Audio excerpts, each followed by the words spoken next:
Well, good afternoon. Welcome to our CEF public lecture. We are very glad and proud also to have a very prominent speaker and guest, Joe Swinnen. Joe Swinnen is not only an old friend of CEF, but is also an old personal friend of several of us here, and we are glad that he agreed from his busy schedule to visit us here at CEF in Bonn. Let me give a few introductory remarks about Joe Swinnen. As you know, Joe is Director General of the International Food Policy Research Institute, IFPRI, headquartered in Washington, D.C., and also Global Director of the CGIAR Systems Transformation Science Group. He's also co-chair of the Think 20 Task Force on Food Security and has several other important high-level roles related to food security and food systems. He has been with IFPRI since 2020, and before he was professor of economics at University of Leuven in Belgium, where he was director of the Lycos Center. And he was also lead economist at the World Bank and served as advisor to various international organizations, including the European Commission, FAO, several others. Joe Swinnen was also president of the International Association of Agricultural Economists. And he is an agricultural economist by training, holds a PhD from Cornell University. But that's not the only doctorate degree. He has two more honorable doctorate degrees, one from the University of Göttingen and one from the University of Nitra in Slovakia. He is one of the best published agricultural economists worldwide, has received a number of prizes, academic prizes from various academies and associations, and was also recognized as fellow of various academic associations, including the American Agricultural and Applied Economics Association, among others. And I could continue, but that's not the point of today's meeting. The point is to listen to you. And we are very much looking forward to what you're going to tell us about food systems and food security in CCC Times. Joe, over to you.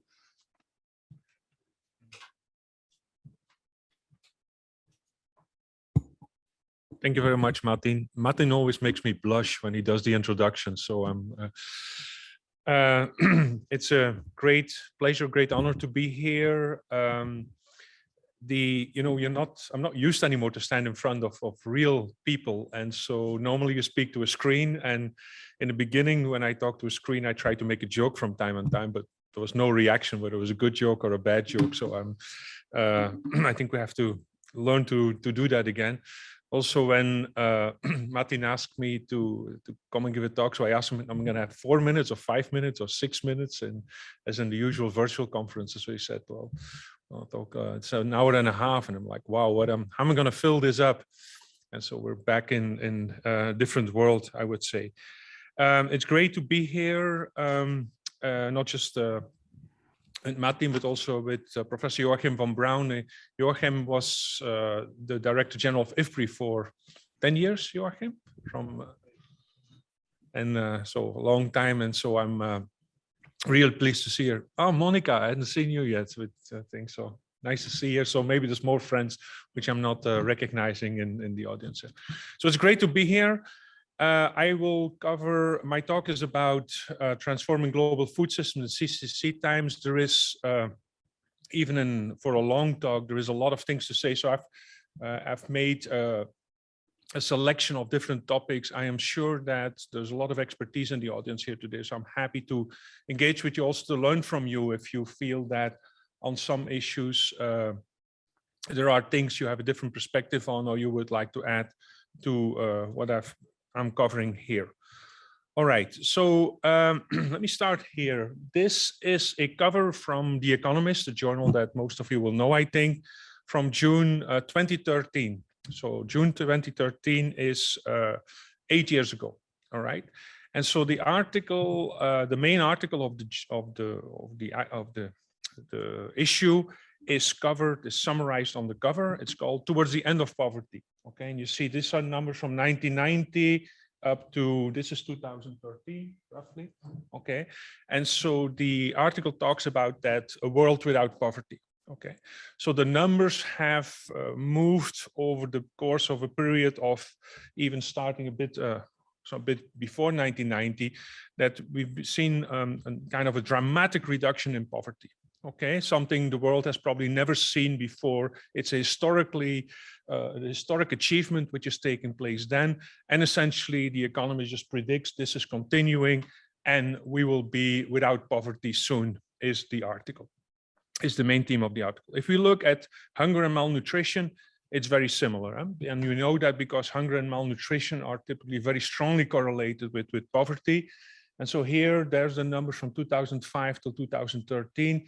And you see over this period, they go down very strongly. So this is the FAO numbers, which are well known to both in terms of percentage terms and in terms of absolute number of people.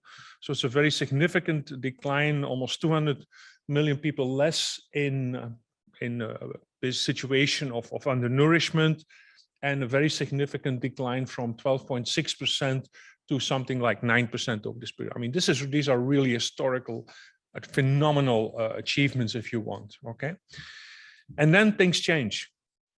So these are the numbers that evolve over the years after 2013, and you see first of all they stabilize, and then basically they turn around.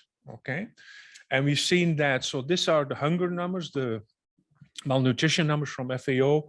And we've seen a reversal of this phenomenal reduction, positive development into the wrong way. Okay, and so this is all. These numbers are before COVID, are before the Ukraine crisis. Okay, I'm going to make the point that both of them are going to make things worse, actually. If we look then at whether these are global numbers, we look at regional differences, and you see that the reversal is actually taking place in all parts of the world, in all regions. So these are the world numbers: Africa, Asia, Latin America, and the Caribbean. And you see that the growth in malnutrition is really taking place in all these different parts of the world. If we, today, I think when I started working on development issues and food security issues, we were looking relatively, many of us, okay, and I certainly won't say all of us, but a lot of people are looking fairly narrow at on basically hunger, malnutrition, poverty, etc. Well, now, I mean, I think it's common to look at food system much more broadly and to explicitly integrate other aspects of the food system. And so this is a picture from IFPRI's Global Food Policy Report of last year, where we kind of try to summarize these nicely in a diagram. And so issues of health related to nutrition, of resilience of food systems, inclusiveness, so that's where poverty comes in. It's also where the gender aspects are coming in. For example, sustainability and efficiency of the system. So we have a much broader set of objectives, which of course makes the challenges much more extensive, okay, and makes much more difficult even to deal with all these at the same time. I'm just going to put a couple of slides up just to give you, I think many of you know these numbers already. So if we take a broader indicator of hunger or malnutrition, then we see that the numbers are much bigger. So we're not talking about 800 or 900 million of people who are undernourished. We talk about 3 billion people who cannot afford a healthy diet, 2 billion people who have micronutrient deficiencies. And we have now in a world where undernutrition and obesity are simultaneoverly occurring in several countries in the world. And that's represented in the graph here. This is countries with both significant undernutrition and overweight problems. Here is a slide to give you an illustration from, these are data from Nigeria. And so here we have the, on the right hand, you see there, so this is the Eat Lancet Global Reference Diet. So this is a healthy diet, according to this famous report from the Eat Lancet report, which defined this. And you see these are the different categories of different consumption items: fats and sugars, fruits, cereals, etc. And these are data from Nigeria, both from Nigeria average, the whole society, and then split up by the lowest income quintile and the highest income quintile. And you see that there are, not surprisingly for anybody, I think there are very large differences there. And for example, if you look at the level of fats and sugars, that the lowest income quintiles are actually close to the average, to the Eat Lancet global reference diet. But I mean, for particular reasons, if you want, not always choice reasons, but are much higher in the highest income quintile there. And if we look at cereal consumption, there we see it is much higher in the lowest income quintile than it is in the highest income quintile, which is closer to the reference diet. Okay, so big differences even also within countries and within social groups within countries. The other one has to do with sustainability issues. We know that the global food system, we've kind of always known that, but it's never been somehow taken up the priority, I would say, in the public policy debate as it is today. And so in a way, it's the recognition that the food system is so important, both in terms of the consumption of our resources and on the planet, and at the same time, the contribution to the resource problem, particularly climate change, that these are much larger than we have recognized so far. And that only now, I think, for example, the food system as an element of of the climate change debate in, for example, COP26, COP27, COP28 is now finally getting the recognition as a very central element there. So, for example, the contribution to global greenhouse emissions, it varies quite a bit by study. So the numbers vary between 23%, which is actually on the lower side, to some others which estimated around 33%, depending on the definition of food and how you measure it. But it's very significant, okay? So it's between a quarter and a third of them. And this is along the different parts of the value chains. So on the cropping production, livestock production, and of course the retail and the processing side as well. And it varies obviously where it's, at what part of the sustainability indicators you're looking at. What's interesting, if we look at developing versus developed countries, the evolution there, and so this is a very rough indicator of classification of the world, obviously, okay? And so the emerging countries, for example, are here mostly in the developing category. And there you see that for both of them, the contribution is very significant, very substantial, and particularly in what's classified here as the developing world, there's been a very strong growth in the contributions to greenhouse gas emissions, particularly related to land use change there. What has caused the growth or this reversal in the hunger numbers and the malnutrition numbers? Okay, we don't have precise scientific evidence on this. I'm going to point out that three different major changes that are strongly correlated with that. The first one is climate change. So these are numbers that are also not very surprising to you, I think. So that's the average global temperature anomaly. So this is the divergence of the normal temperatures based on predictions. And there you clearly see an upward trend around basically since the last decade, okay, very significant growth. And that's also the period when you see this malnutrition going up. And so you can think of a number of ways that these things are correlated, or that the correlation is working out into causal mechanisms. Could be through conflict, could be through droughts, could be through floods, a number of different ways.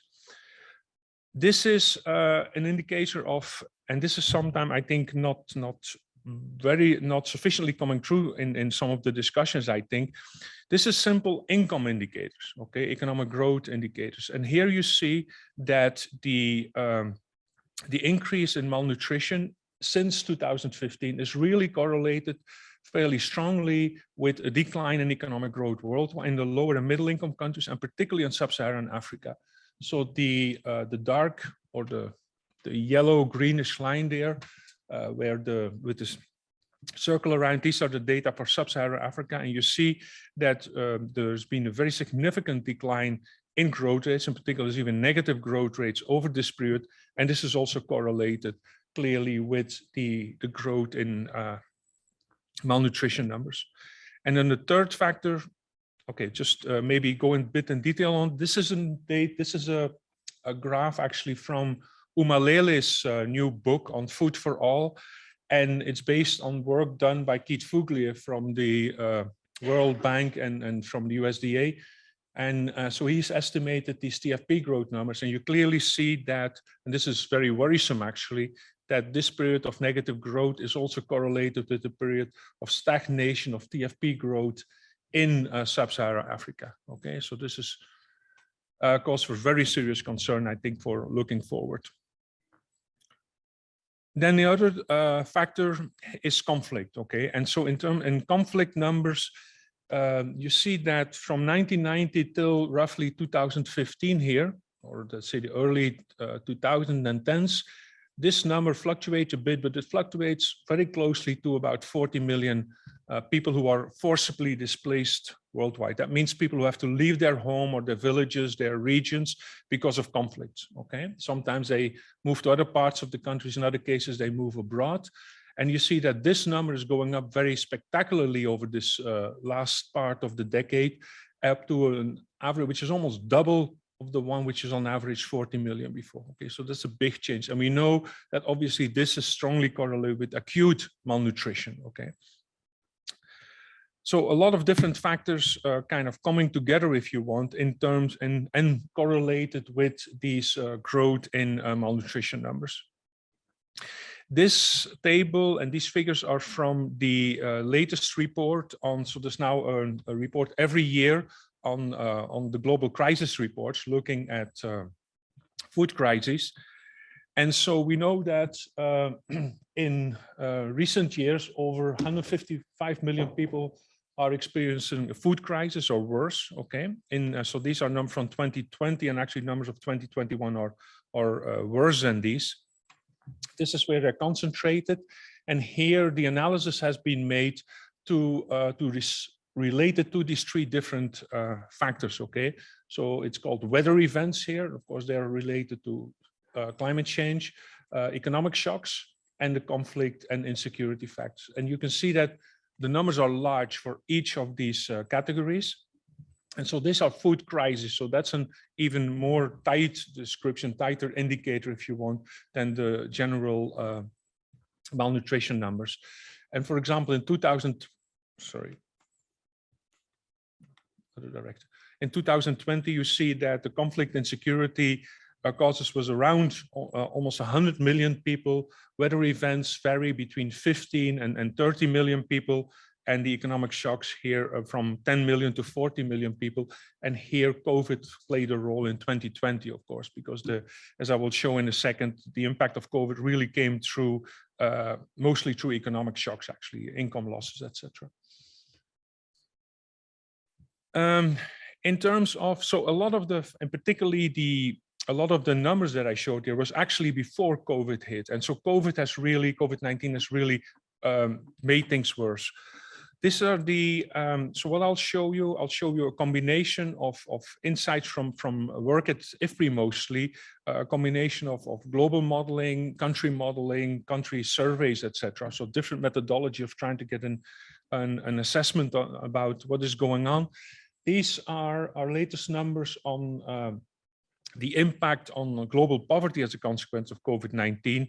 And as you can see here, the impact on South Asia is larger than on sub-Saharan Africa. And this is different from our initial estimates, because initially we had estimated or predicted that the impact in sub-Saharan Africa was larger and that the impact on South Asia was smaller, actually. And so we had to adjust.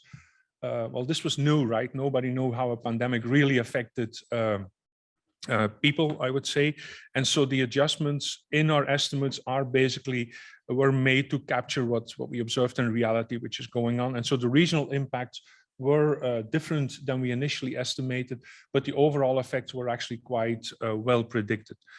Impact in terms of, so the right panel provides indicators on global nutrition, and there you see what an economist would predict. That is, you see is when incomes go down, you see a shift from more nutritious food items, but which are more expensive, to basically items which are less expensive, the staple foods. And that's what's basically simulated here. And that's also what's consistent with the survey data, which I'll show in a second. And so here, the basic animal products go down, fruit and vegetables here go down, and staples go up as a consequence.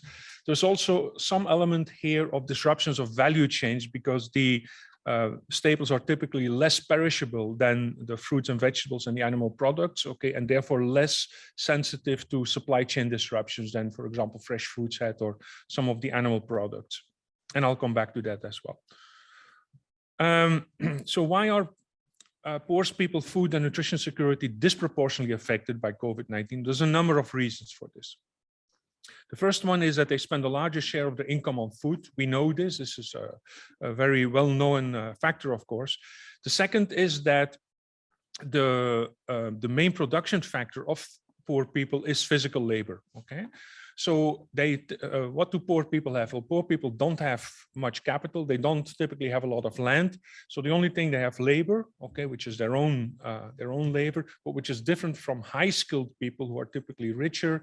That basically they have to go. They cannot sit behind a computer and work from their office, etc. They just have to go out and do the work, and therefore they are both more directly affected by the pandemic itself, by the disease, and indirectly by the constraints imposed by governments, by regulations for basically for using physical labor.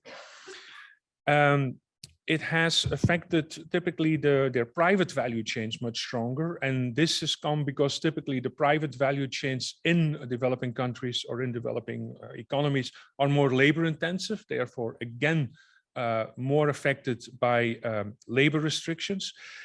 Also, public social and nutrition programs have been disrupted, particularly in the first part of the pandemic, and these are obviously more important for poor people. For example, also school feeding programs, etc. Right? Poor people typically have less access to health services, and then even within these groups, we see differential effects for children, women, and what I call ex-migrants, and that means these are people who have to go and work, for example, from the rural areas to the cities for work or abroad. I mean, we saw a big decline in remittances, particularly in the early months of COVID-19. So here are some of our survey insights. So the left, these are both from Ethiopia, from the Addis Ababa region. And we see here that poor people are suffering. So this survey showed that poor people are suffering stronger from income declines.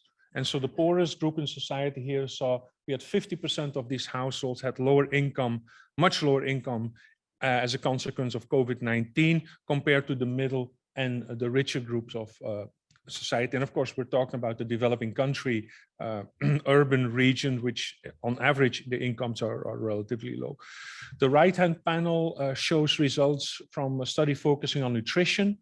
And there we looked in the indicator that we used there, or that the people who did the study used there, was the percent of the households consuming dairy products. And you see that among the richest households, they were already consuming more of the dairy products, and there the change is very small. But that in the middle income households and the poorer income households, there's a very significant drop in this consumption pattern, and they were already starting from a significantly lower consumption level. Here are some indicators, some of our work on how COVID-19 disrupted the public service and the food programs for the poor. I have two slides here of two different studies. This one's from India, from Uttar Pradesh. And so this is the changes in service utilization among mothers. And so the blue columns are reporting on the service use before COVID-19, and then the green one in April 20 and the yellow one in July 20, so the months after COVID hit. And you clearly see a very strong decline in a number of these services, such as growth monitoring, immunization services, counseling on health and nutrition as a consequence. The interesting part is if you go on the right-hand indicators there, this is the public distribution of food. And there you see a growth actually. And this is something, an interesting observation we see roughly across the developing countries, which is a very significant growth actually in social services, in public support to, for example, food distribution systems, etc. So this is a an important development. I think it's also a potentially important development in the long run, because once these social safety, the social protection systems have been introduced in regions where they did not exist before or expanded to different social groups, this is something which has a tendency to last and therefore has impact beyond the direct COVID-19 effects. These are results from a survey in Nigeria. And so here we are measuring, so this is in left hand is on the pre-COVID period and the right hand side is on the post-COVID period. And so here high is bad. Okay, high means these are indicators of whether you have to skip a meal, whether you are out of food, whether you are not eating a day, etc. First of all, you see that the numbers are all higher on the right-hand side and on the left-hand side, and significantly higher impact. And at the same time, the difference between the two bars, the blue and the green bar, is smaller, meaning that the left hand, the blue bar is the households with school feeding services, and the green ones without school feeding services. And you see that there's very little differences post-COVID compared to here, where there's clearly an impact of these public service programs, these food programs. This slide is, we're still working on getting a better indicator on how important the scaling and sustain and expanding actually of the social protection initiatives and programs is. Okay, and so we know from ad hoc observations, from basically collecting information, qualitative information, that in many countries social protection programs have been expanded, okay, addressing regions where they did not exist before and social groups where they did not exist before. And but this kind of summarized the nature, how they were given, who they were targeted to. But the fact that they have expanded is, we're relatively confident that this is actually has taken place. And again, as I just said, I think it's an important development, positive development for the longer run as well. On the I've referred to it already before. I mean, certain social groups have been affected, especially even within the among the poorest in society. And here are a number of the gendered impacts of COVID-19 have been summarized. And so these are, there's a number of direct effects, such as access to health services, income shocks, which have typically have gendered impacts, but also very important long-term effects related to the change and empowerment of women in the households, and changes in schooling, particularly of daughters. And we know that these have very important long-run effect, because they affect the capacities of girls later, and women later in life, in the labor market, and in participation in society in general. Okay, and so we have a number of studies running right now which try to measure these effects in the medium term as a consequence of COVID-19. And the point made here is that if we know this, that means your social programs should, or your policy responses should, anticipate these things and build this in, these gendered effects in the way that you are implementing the programs or designing the programs. Trade and value chains.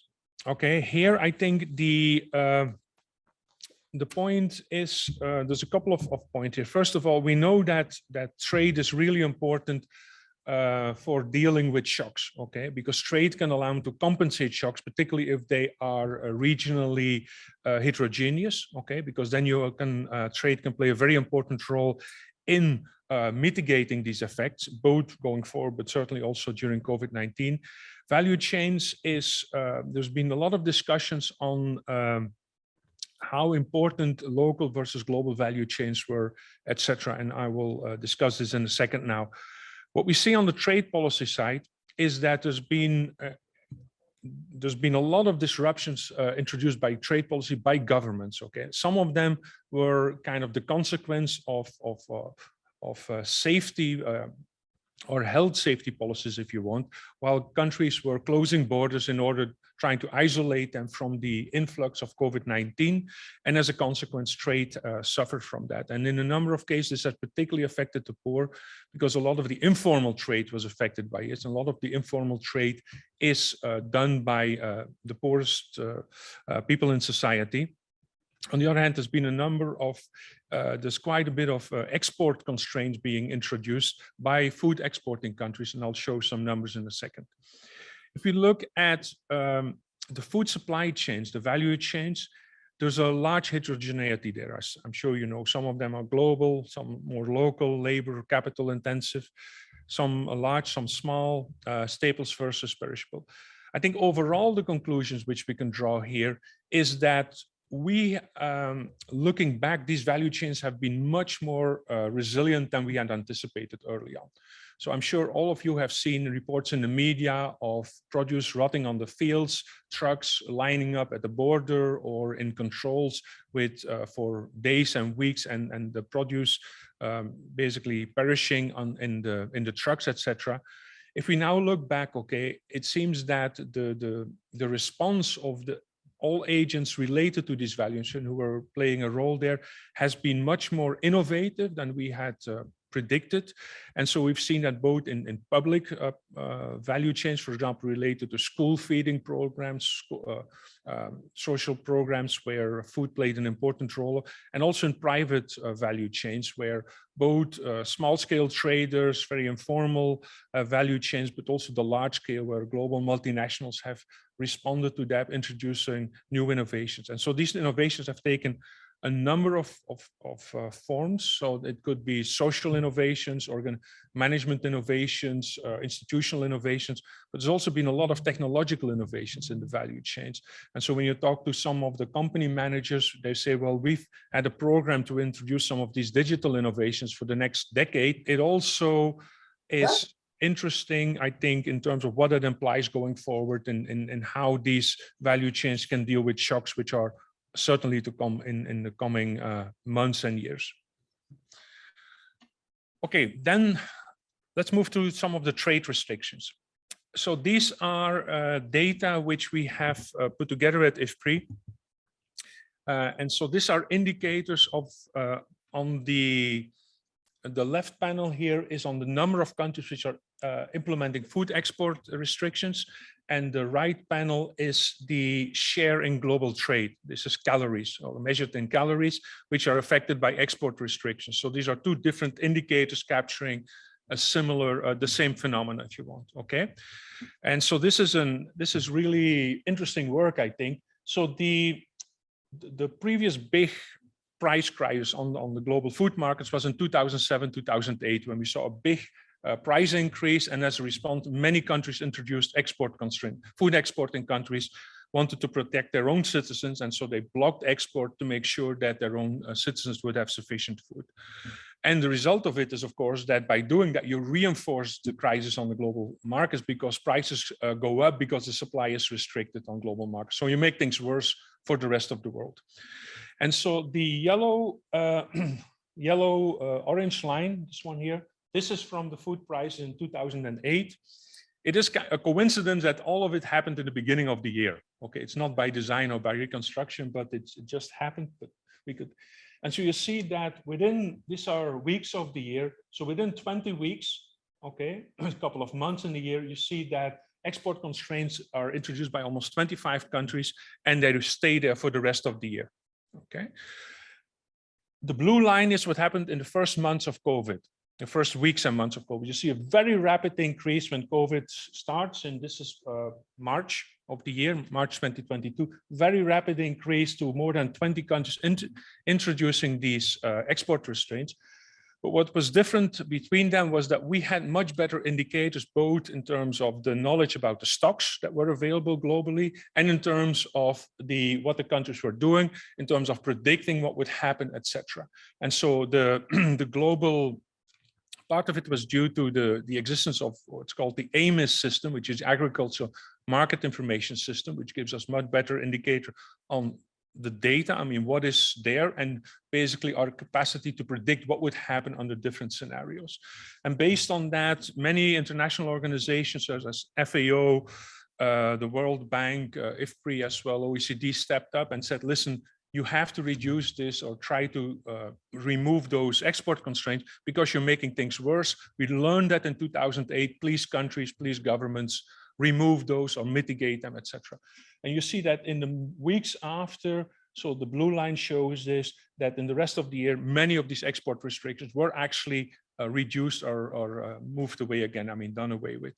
What we see now, and that's the red line, that's this one here, we've seen the same thing is happening as a consequence of or in a reaction to price increases on global market with the Ukraine war. And so again, within a couple of, a couple of weeks, about 25 countries have introduced these export restrictions. If you look at the impact on the right hand on the, in terms of the share of the calories in the world, on the markets there, you see it's even more extensive or larger than it was in either of the two previous crises. And at this point, the export restraints stay. So we have not seen any removal, despite we have seen the same calls from international organizations to either mitigate these effects or reduce them or remove them. Okay. This brings us to the last part of the presentation, which is related to the Ukraine war.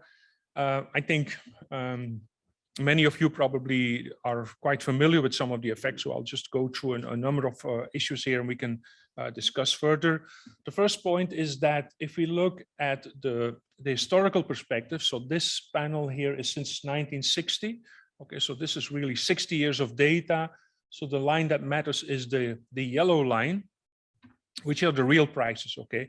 And then you see that the prices prior to the invasion of Russia was already at a level as high as we have seen in any time over the past 60 years, okay?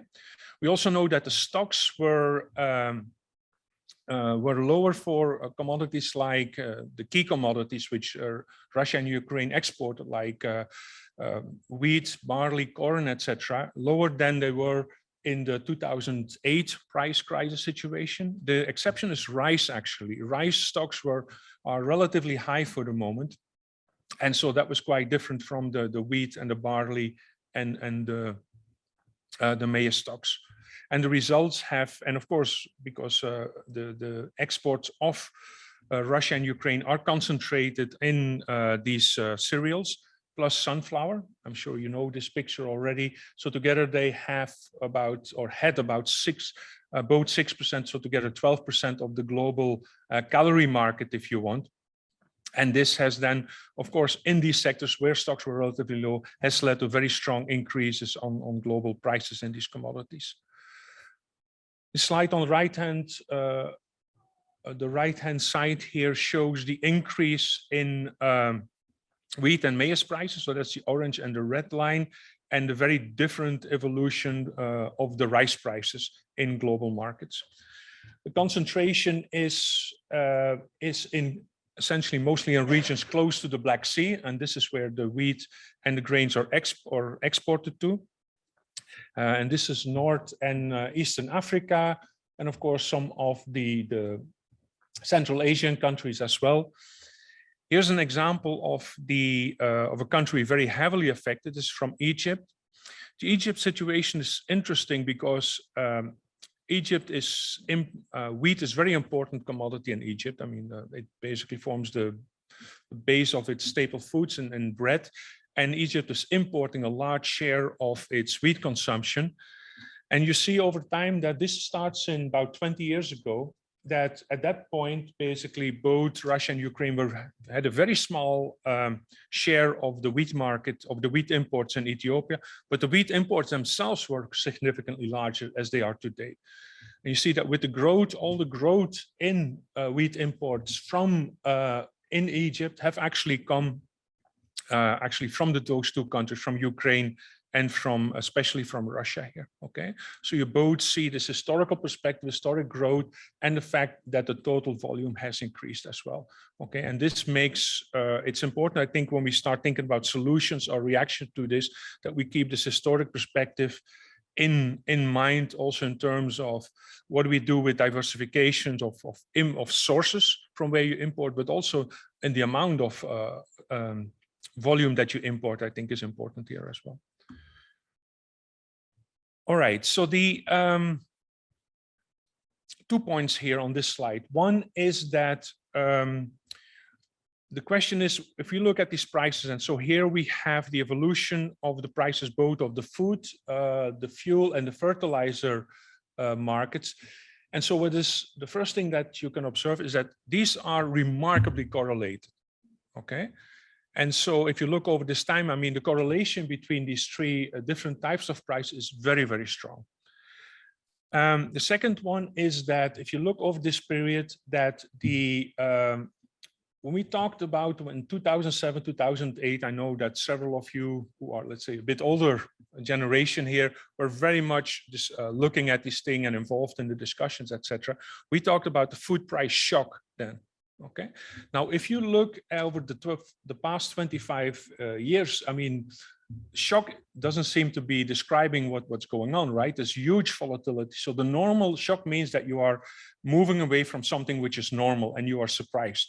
If you look at this evolution of the past 25 years, then the normality seems to be the volatility. Okay, and so that means if that's the case, we have to start thinking about use that as the reference point from which we build a policy system. And so the issue of resilience, etc., comes to mind very strongly in terms of dealing with these issues going forward. So is this then just the same situation as we were, for example, in 2008 or in 2011 and 12? And I think the big difference here is that we are still recovering, and particularly poor people, from the COVID situation. We're actually still in it, in a way. Hunger and malnutrition were on the rise prior to the increase in prices, and that's very different from the 2007-2008 period, where we had significant economic growth around the world, but also in lower and middle income countries prior to the increase. And the governments have spent a lot of their funding, their budgets on health measures related to COVID and social programs, etc. And so that means that their capacity to spend additionally to deal with the food crisis is constrained compared to earlier periods. Okay, so all these factors kind of compound in potentially making this a much worse situation, or potentially significantly worse situation than it was in previous price spike times. How do you deal with resilience? Well, the way to deal with resilience is, I think, the best way to think about it as not just in one policy measure or one intervention, but in groups of interventions. So the first one is that the best way of dealing with shocks is make sure they don't make sure to prevent them or they don't occur.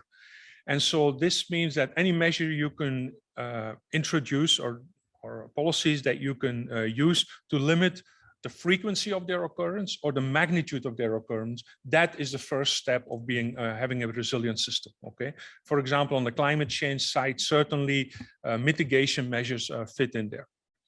A second group of measures has to do with being prepared for them. Okay, so that means being informed, being and ready to anticipate the shocks. Okay, so that has to do with market information systems, early warning systems, etc.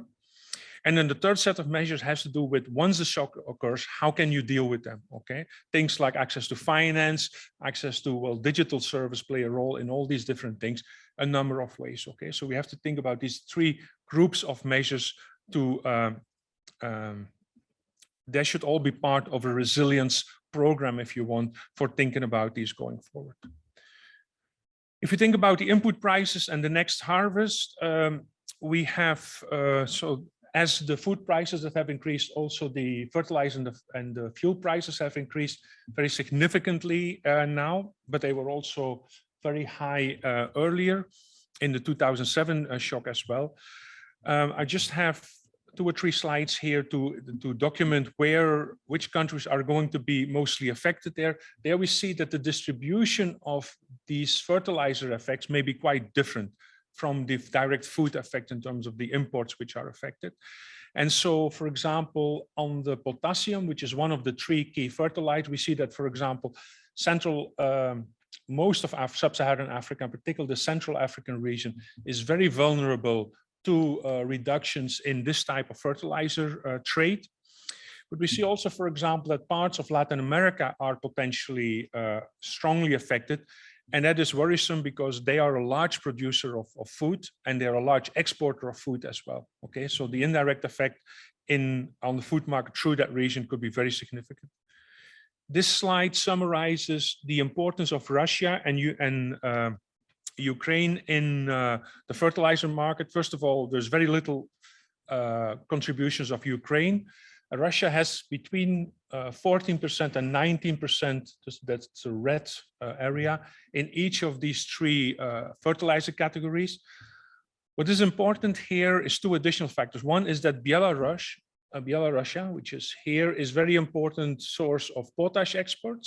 Okay, and Belarus has been hit by European sanctions as well prior to the Ukraine war, and for related but different reasons. And the role of China. Okay, if you see, China here is a very important exporter of nitrogen and a phosphate product. And in both cases, China has actually introduced export restrictions already over the past, since the fall of last year. Okay, so that's kind of adding to the global market constraints in these areas. And if you look at the price, and so this data shows, so this is the 2008 food price crisis. This is the fertilizer market price, which is very high as well. And so you have the correlation. And so this is really fairly low at the global perspective and a long-term historical perspective. And so this is the introduction of the export restriction of fertilizer over here, which really makes the fertilizer price go up here. And this is the Russia invasion right here. And this is an additional spike. So the combination of these export restrictions from China and from Russia have combined, have almost doubled to tripled the fertilizer prices in a couple of months, really. Okay. Final point on this. So what is more important for food security? Is it food, oil, or fertilizer prices? And so one answer could be, it doesn't matter because they're so correlated, who cares, right? Because but the point, I think, is that if you just focus on commodity markets, okay, it's probably a too limited perspective. So this, on the right-hand panel here, these are data from a study done by Chris Barrett and his colleagues in Cornell for the USA. And they have expanded this. This is a draft paper where they've looked at globally also at lower and middle income countries do the same thing. And so this is the share of agriculture farm prices. This is the wheat prices and the barley prices in consumer food prices. And you see that this number has gone from, so the share is now basically is very low. Okay, it's less than, the numbers here are basically below 20% for the USA. So this is over a long period from 1930 really to 2016. Okay, but even if you look at the larger, lower and middle income countries, it's around less than 30% on average. Okay, so that means, okay, that 70% of your food costs are not the farm cost. Okay, and so that's where oil prices probably have a much more important impact than actually the price of either fertilizer or of the food commodities itself. And so this is really contributing very much to the food inflation that we see today. Okay, I've just put this slide in for your information. We have just put together a composite index on made of different indicators of vulnerability for countries. You can find these on our website. And this, we have made rankings for the different countries, coming up with a combined index on this. So the question, it's my last point here, the question we are facing, and these are now data going back to 1970. Okay, so this is the undernourishment. You see, we've made, I mean, this is a miracle in the world's history, if you want. Okay, and so what we've seen, this is the turnaround that we have now. And so the question is, if this is just a temporary interruption from a long-term trend further down, maybe in 10, 15 years, we look back and say, like, you know, this is really difficult, but ultimately we are all on the right track. But what if this is really a structural reversal going up? And there, I think that's a really difficult issue or question or things we have to worry about. And that's our job, to help make sure. I mean, we should work on the green arrow and try to prevent the red arrow from taking place. I'm done. I'm just referring you to our website where we have a whole series of blog series related to the current crisis, special indicator series. You can go there, freely available. You can download them from there. Anybody who wants to do work on this or presentations or things like that. Thank you for your attention.